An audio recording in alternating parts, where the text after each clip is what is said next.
Ever taken a 5 a.m. walk through your town? You'd be surprised how peaceful and often chaotic city can be when seen in the darkness. Today's guest will talk about growing up in Norwalk and the wonders of getting up early or staying up late and experiencing life as relaxing as it can be when no one's around and you can actually listen to the silence. The Humanities Communication Arts Department at Norwalk Community College presents The New Directors, the show that introduces you to television's future writers, directors, and personalities. And now join our host, Christina, to meet the new directors.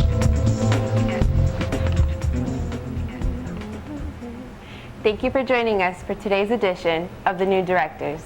All of the people involved with this program are students in the television production course and are directing, switching, controlling audio, operating cameras, and acting as talent for the first time today. The guests you are about to meet are students who, when not on camera, are behind the scenes working hard to bring this program to you with as few mistakes as possible. Each student has written and produced 3 different videos. This program will give them the chance to talk about themselves, the productions they have completed, and give you the chance to get to know them and watch their progress throughout the semester. Our guest today is an 18-year-old espionage addict who is going to give us the scoop on the use of dramatic writing to create short films. He'll also tell us about the advances he's made as a filmmaker and give us a take on where freedom of the mind can be found. I'd like to introduce our guest today, Rody Marquez. How you doing, Christina? Hello, how are you? I'm fine. Great. So, what was it like growing up in Norwalk? Growing up in Norwalk, as anybody would probably tell you, is kind of a boring thing, but at the same time, kind of an interesting thing. It's a name that sticks in your head, Norwalk, you know, it's a weird name. To anybody else, it might be weird, but to us, it's pretty normal. And basically, this is like what chilling in Norwalk is like. You got mass amounts of parking lots, and most of us probably spend half of our lives in them just waiting for something to do. We have basically a movie theater and a bowling alley, and that's what it's all about. So when I started skating, I started experiencing Norwalk like this. Empty, peaceful, all that. And that's how I really got into filmmaking, because we would carry cameras around with us, and eventually I created this first movie for my English class's sophomore year, which is called Ghetto Caesar. And it's basically the story of the Shakespearean play, but turned modern and ghetto and to take place in a basement. And it was kind of like extreme, but it was a comedy and the class loved it. And basically Caesar gets stabbed about 9 times as many times as he does in the play, and we just took like the actual lines from the play and warped them like really bad so that they were funny.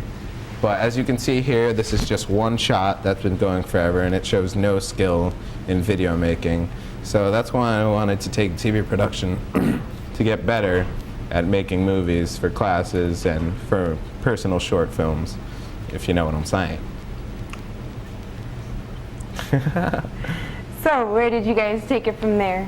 Well, we kept skating, kept filming all the time. We made a few more movies. One was called Kill Gary, the Beanstalk, about a massive beanstalk taking over Norwalk.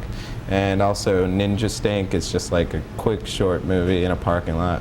But it worked out really funny because every single hit had the whoosh sound, which was kind of hysterical. I guess you had to see it. But so we just kept doing that, and eventually I got to senior year, and there was this Project Explorer thing, and so I made a movie for that, and it was called USA Terrorista, and it was based on this kid who stumbles across a terrorist conspiracy sanctioned by the United States, and he has to choose between joining them or dying, and in the end he becomes evil, but you can't really tell what's going on because of the way the story flows and how many things we had to cut out. And so the editing came out really bad, and I presented it to the class, and it was just wretched, you know. And the teacher who was supposed to grade it fell asleep during the presentation and gave me an A at the end. So she didn't really know what everybody else saw, but I got an A. So I was cool with that. Yep. You feel me? Worked out for you, I guess. Yeah. So would you consider that to be your most serious film? Yeah, that was as serious as it's been so far until my recently made Campus Story, which is about 2 kids that go into school and they find a body, and then they're just jettisoned into a world of like terror, and like eventually they're put to this point of so much fear that from this normal day like the basis of the story is to tell you that these normal kids can just like get put into this world of like absolute opposite of what they were used to. And that's what I did my campus story on. So before you took this class, obviously you didn't know too much about filmmaking. So what have you learned during this class? Well, as you can see in my campus story, I learned to use the white balance, which is a color filtering device which filters out all other colors and light rays, and it just like balances out the colors of everything. And I also learned to cut on the action, which is like if I were going to lift my arm, then I would change angles for the shot or go farther away, just to show that like there is skill in the filmmaking and to show like the background perspective and all that. And also the use of a tripod is definitely the most important part of filmmaking, because it steadies the shots and it gives every one of your films a professional feel. Great. So what would you think was your best video so far taking this TV class? TV class, we did a bunch of different things. We did academic day and all that. And that was kind of boring because we didn't get to do what we wanted to do. But this right here is my campus story. And that is definitely what I think is my best TV1 project, because of the way I filmed, got plenty of different angles.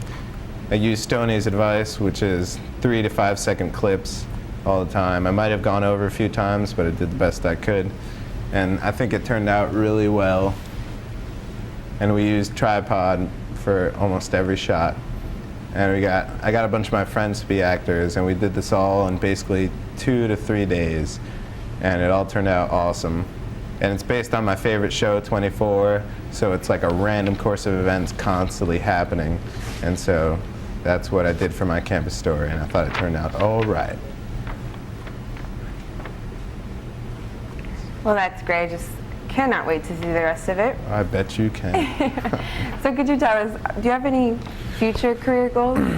I might get into writing. I really love writing, like short stories and poetry and whatever, so I like writing, you know. But for this summer, my most recent future career goal that I want to accomplish is the refilming of my senior project, USA Terrorista. And I hope to show it on the same channel that they show this, hopefully. But that's my plan for now. Well, good luck with that. Today we got to meet somebody who turned his love for writing into a love of filmmaking. We would like to thank Rody for joining us today.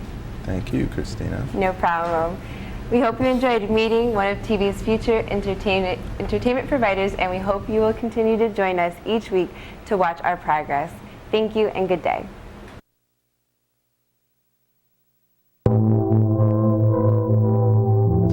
This has been The New Directors with your host, Christina, directed by Jeffrey Calicay. I'm your announcer, Hunter King. The New Directors is a Norwalk Community student production.